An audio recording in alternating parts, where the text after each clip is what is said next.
Namo tassa bhagavato arahato sama sambuddhassa. Namo tassa bhagavato arahato sama sambuddhassa. Namo tassa bhagavato arahato sama sambuddhassa. So today I'm going to talk about the citta, the knowing mind. Sometimes the Thai jit is translated as heart mind. This is something that is very important to the Thai tradition, the forest tradition of Thailand, as a way of understanding the nature of mind and as a central point of practice. Basically, for the arising of wisdom, the practice is vipassana, which means clear seeing. And there's a particular emphasis on that in Burmese tradition.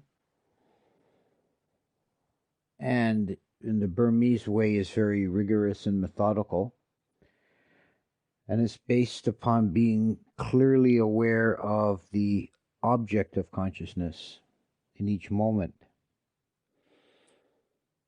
The Thai forest tradition has taken a different tack to reach the same goal, and the practice there has been focused on centering the mind in the citta, the clear knowing. So the difference here is in addressing this fundamental dualism, which is really the last dualism to go. It's fundamental to our ordinary understanding, the dualism of subject and object. And in an attempt to gradually overcome that and reach a unification and a clear seeing and a wisdom, you can either approach it from one of two directions. You can either focus on the objects of consciousness, or you can center yourself in the knowing. And in the end, both ways approach the same point, and they become more and more alike as you advance. Because if you are clearly aware of the objects, the only way to do that is to be well centered in the knowing. And if you're well centered in the knowing, then the objects become self-evident. So it's two different techniques or methods of accessing the same state of vipassana, of clear seeing, of knowing, which is the arising of the wisdom faculty, panya. So what is this citta, clear knowing? It may be difficult to apprehend or understand or approach, and this is not because it's in any way complicated. It's because it's so intrinsically simple, the mind can't grasp it.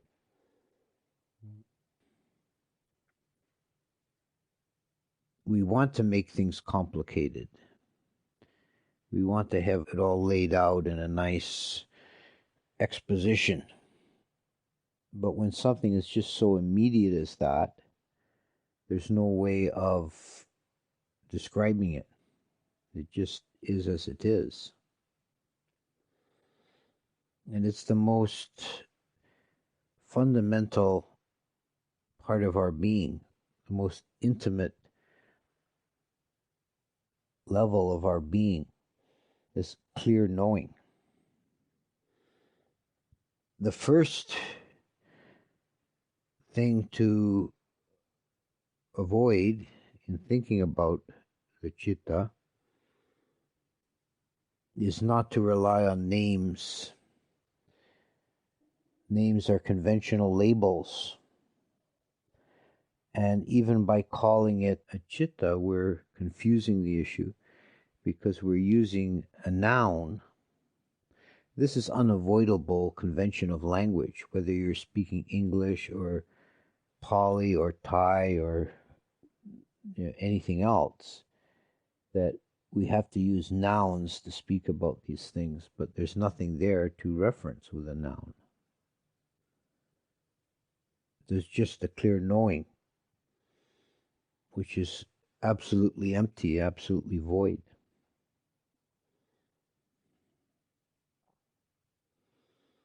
In the Anguttara Nikaya, there's a famous short verse that describes the mind, and unusual for the sutta, it uses the word chitta.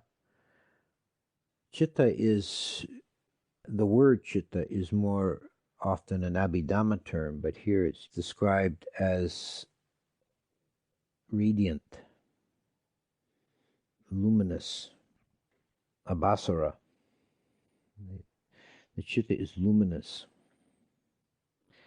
And this luminosity of the chitta also occurs in a cryptic stanza that occurs a couple of times in the Sutta Pitaka, in both cases where the Buddha is speaking to Brahmas, so very highly evolved beings. Or one case is to a Brahma, the other case the story involves a Brahma, but the verse is not directed immediately to him. With the awakened mind, the liberated mind is described as boundless, luminous all around, pabhasara, and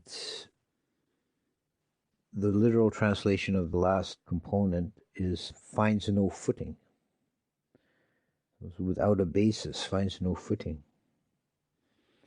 So our ordinary mind, the unliberated mind, requires a basis, a substrate, a footing, somewhere to take a stand. The liberated mind does not. By saying that the mind is intrinsically luminous, the chitta is like this from beginningless time. It's not something that we have to attain, we just have to find.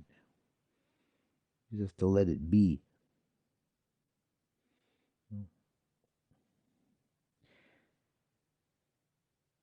So at each moment, whether we're meditating or not, even when we're asleep, there's an awareness. The chitta has a quality of knowing that's unbroken.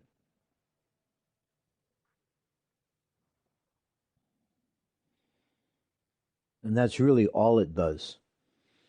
The chitta is intrinsically very simple, very pure. It can neither be purified nor defiled. It just is as it is. And if you place your reliance there, if you center your being there, there's a great strength there, and a great courage, and a well of wisdom. When we get confused or anxious or fearful or full of desires or regrets, we're outside of the chitta. We're now wandering among the objects of consciousness. We're identifying with the objects of consciousness. So we're off center. The chitta knows all these things, but it's not affected by them.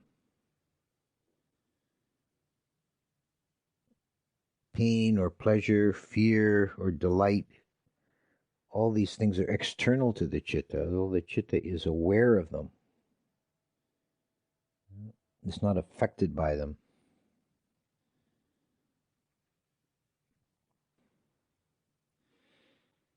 There's a Zen story.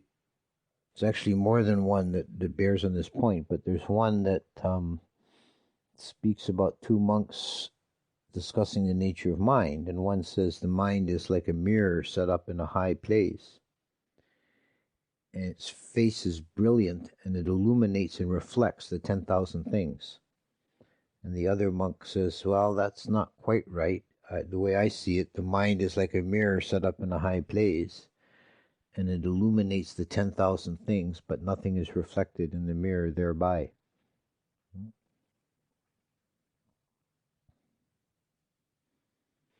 Ajahn Mahabua calls this your true home. You find your way home.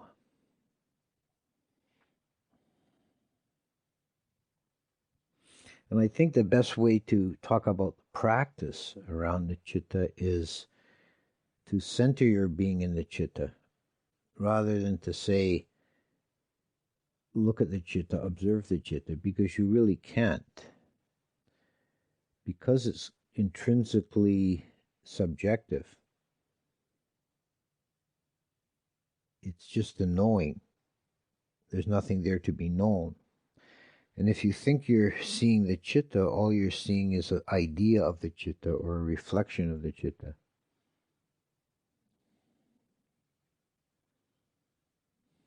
This idea of centering your being in the citta is essentially, although they use different terminology, is essentially the Tibetan practice of Dzogchen.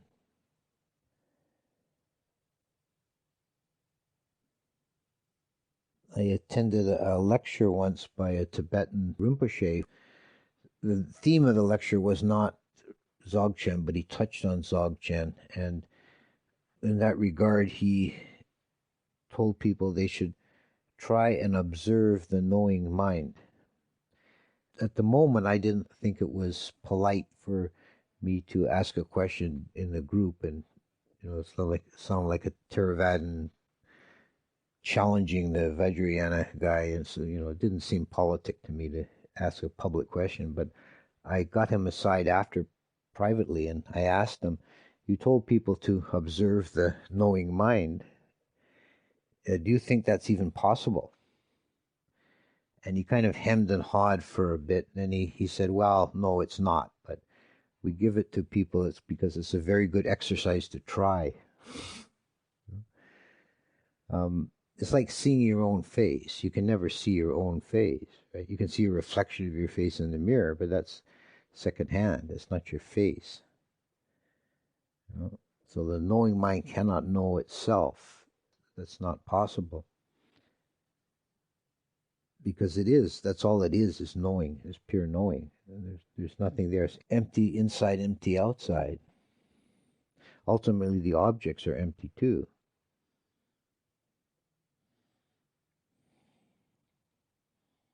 I brought along this book. I just want to read a short passage from it. This is a Tibetan book, the Tibetan Book of the Great Liberation. And the translation is by Evan Wentz. The translation has been criticized, but irregardless, this is speaking about the nature of mind. I'm just going to read. I'm not going to read the whole thing, just this portion.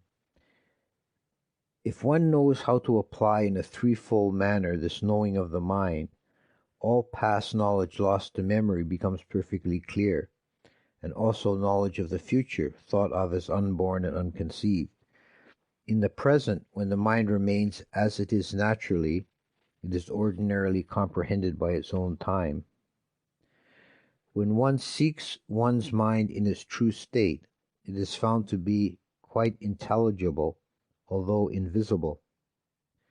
In its true state, mind is naked, immaculate, not made of anything, being of the voidness, clear, vacuous, without duality, transparent, timeless, uncompounded, unimpeded, colorless, not realizable as a separate thing, but as the unity of all things, yet not composed of them, of one taste, and transcendent over differentiation. Nor is one's mind separable from other minds. To realize this quintessential being of the one mind is to realize the immutable at-one-ment of the Trikaya. The mind, being as the uncreated and of the voidness, the Dharmakaya, and as the vacuous and self-radiant, the Sambhogakaya, and as the unobscured, shining for all living creatures, the Nirmanakaya, is the primordial essence wherein the three divine aspects are one. If the yogic application of this wisdom be thorough, one will comprehend that which has just been set forth. Mind is in its true nature, being non-created and self-radiant.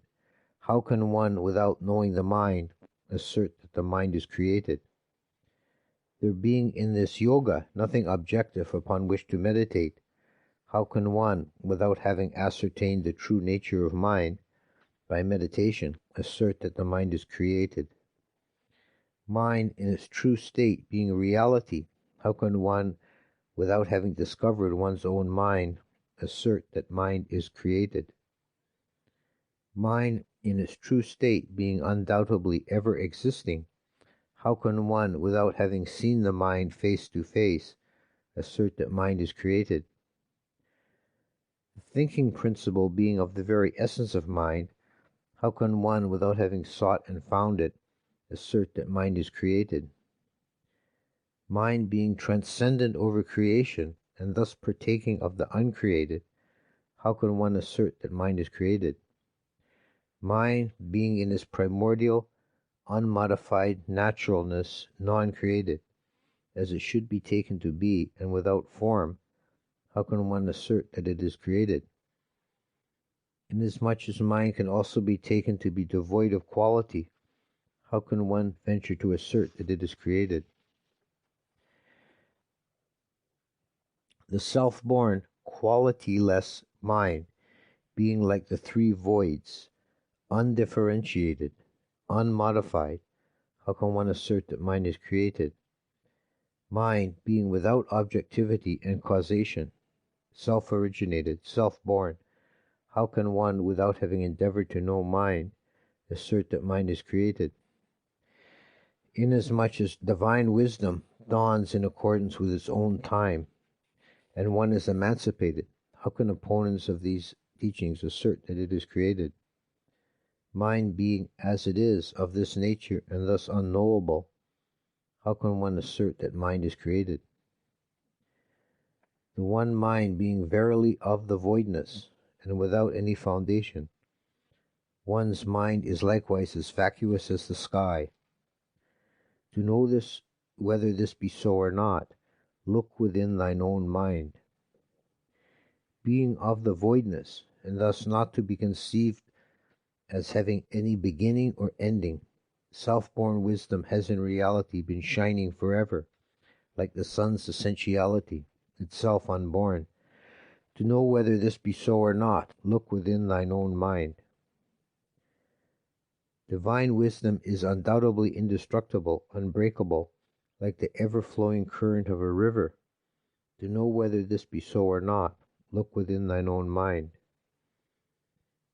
Being merely a flux of instability, like the air of the firmament, objective appearances are without power to fascinate and fetter. To know whether this be so or not, look within thy own mind. All appearances are verily one's own concepts, self-conceived in the mind, like reflections seen in a mirror. To know whether this be so or not, look within thine own mind. Arising of themselves and being naturally free like the clouds in the sky, all external appearances verily fade away into their own respective places. To know whether this be so or not, look within thine own mind. The Dharma being nowhere save in the mind, there is no other place of meditation than the mind. The Dharma being nowhere save in the mind, there is no other doctrine to be taught or practiced elsewhere. The Dharma being nowhere save in the mind, there is no other place of truth for the observance of a vow. The Dharma being nowhere save in the mind, there is no Dharma elsewhere whereby liberation may be attained. Again and again, look within thine own mind. When looking outwards into the vacuity of space, there is no place to be found where the mind is shining. When looking inwards into one's own mind in search of the shining, there is to be found no thing that shines. One's own mind is transparent without quality. Being of the clear light of the voidness, one's own mind is of the Dharmakaya, and being void of quality, it is comparable to a cloudless sky. It is not a multiplicity, and it is omniscient. Very great indeed is the difference between knowing and not knowing the import of these teachings. The self-originated clear light, essentially unborn, is a parentless babe of wisdom. Wondrous is this. Being non-created, it is natural wisdom. Wondrous is this. Not having known birth, it knows not death. Wondrous is this. Although it is total reality, there is no perceiver of it. Wondrous is this. Although wandering in the samsara, it remains undefiled by evil. Wondrous is this. Although seeing the Buddha, it remains unallied to the good. Wondrous is this. Although possessed by all beings, it is not recognized. Wondrous is this. Those not knowing the fruit of this yoga seek other fruit. Wondrous is this. Although the clear light of reality shines within one's own mind, the multitude look for it elsewhere. Wondrous is this. So that's just a part of this Tibetan teaching on the nature of mind, which, although that uses very different language than the way Theravadins speak about it, you can see that it's pointing at the same thing. There is this clear, empty, luminous essence to our beings, the chitta, the knowing mind.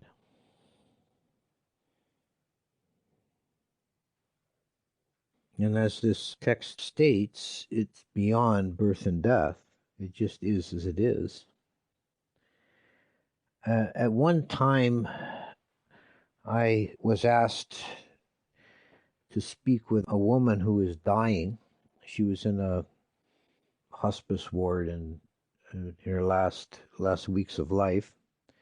And when I went to see her, her two grown children were there with her visiting, and the three of them were chatting about just, nonsense like the hockey game last night and, what they had for dinner, and sometimes it was, just trivial stuff. And I thought, oh boy, they're all in denial, but as soon as the two kids left, this woman was straight up with me.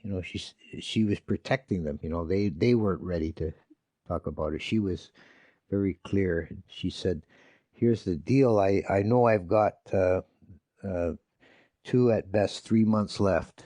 I got liver cancer, and doctors say that it's hopeless at this stage, and I'm in my last weeks, and I'm not afraid of dying, but the one thing that does scare me is losing my mind. And from what a little, I didn't know her well, but from what little I knew of her life, she was a very intelligent person and had led a very active life, involved in all kinds of things. And I told her to try and find that clear knowing that I said, you will, as you get close to death, you will lose your capacity of intellect and thinking and forming thought formations that you've relied on for your whole life. So you're going to lose that, but there's a clear knowing that's not lost, and it cannot be destroyed, or because there's really nothing to destroy, and that'll be there. And she really understood quickly and really appreciated that teaching. Yeah. So this is something that it really is a teaching that will carry you in this life and beyond.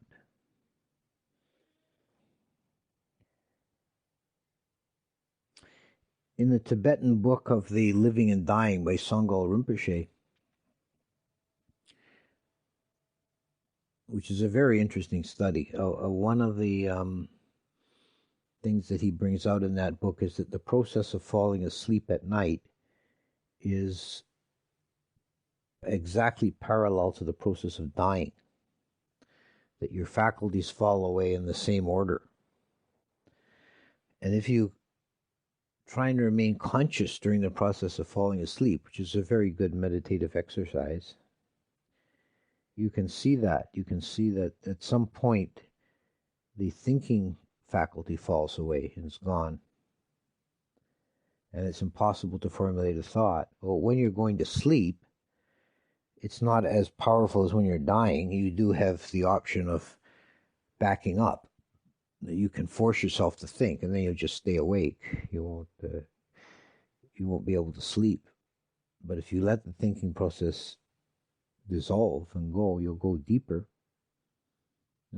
And that clear knowing is never gone. And it's possible to step from the waking state into the dream state completely conscious and not lose that thread of awareness.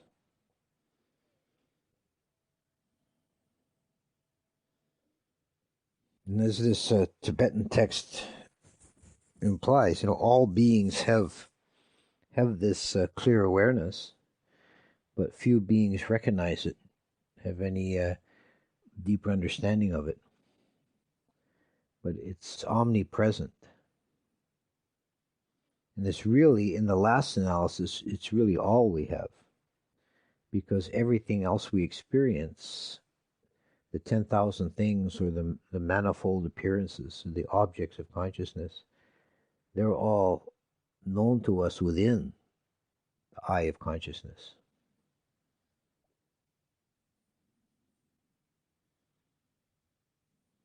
So one last aspect of this that I need to touch on is a controversy or discrepancy that comes up that's often brought to the table when this is discussed, because the way I've been speaking about citta in this discourse is really coming from the understanding of the Thai forest tradition. But Ajahn Mun particularly was the exponent of this view. But it has been criticized from the point of view of being incompatible with the teachings of the Abhidhamma, where the citta is described as momentary and taking an object. And in the next moment arises anew and takes another object. So from the point of view of ordinary experience, this is how we experience citta, momentary flashes of illumination.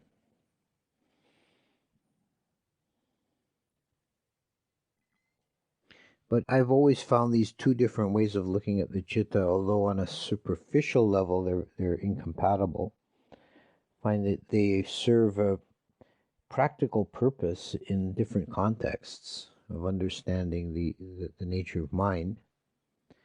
And the Abhidhamma way of seeing a momentary citta, that works very well with the Burmese Vipassana. But the citta as self-luminous and outside of ordinary stream of objects is more the Thai forest way of looking at it. But there is one possibility of reconciling these two views that I find very intriguing as a way of thinking. There's all these things that are models. Reality is the inexpressible and ultimately unknowable, but we're trying to find ways of describing it. And that is the Sarvastivadin model of the mind as the unitary citta, which only exists, as in the Abhidhamma model, it only exists in a single moment. But that moment is outside of time. That moment is the unbroken present. And the citta exists for that single moment outside of time in the present, which is all we ever experience, is the present moment, subjectively. And all the rest of the objects, the 10,000 things, really the rest of the universe, is streaming backwards from the future into the past, crossing this threshold of the knowing mind in the present.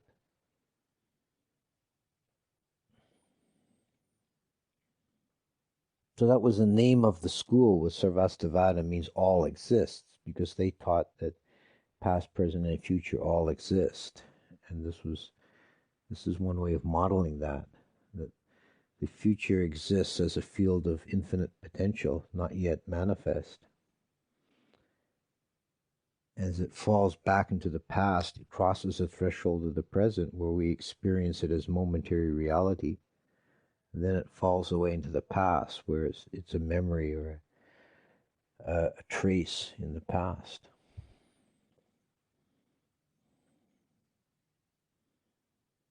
This is also neat because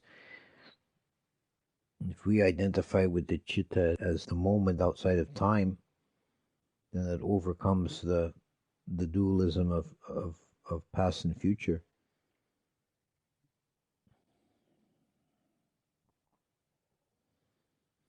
So the practical benefit of finding this way of seeing to be centered in the citta, the knowing mind, is a great liberation. It's the title of this book, is The Great Liberation. And it is a great liberation. You're liberated from all kinds of suffering because the citta is not affected by any of that.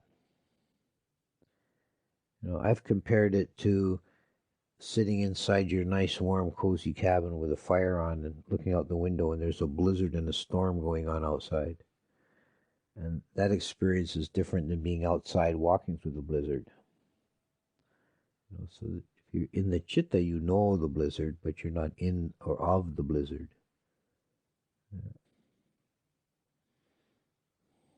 So when you find yourself, your mind going into states of confusion or despair or remorse, any of these sort of unpleasant states of mind, try and back up into the knowing and see those things externally, like you're seeing the weather. Here is fear, here is remorse. Not I am fearful, I am remorseful. The citta is not affected by any of that. Citta is aware of it only. It cannot be affected by anything because of its pristine ultimate simplicity. It's this primordial fact of being conscious.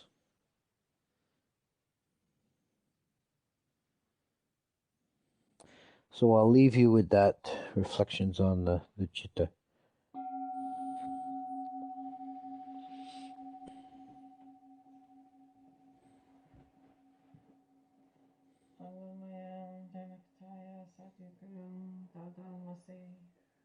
Sadhu, sadhu, sadhu, Animo Dhammi.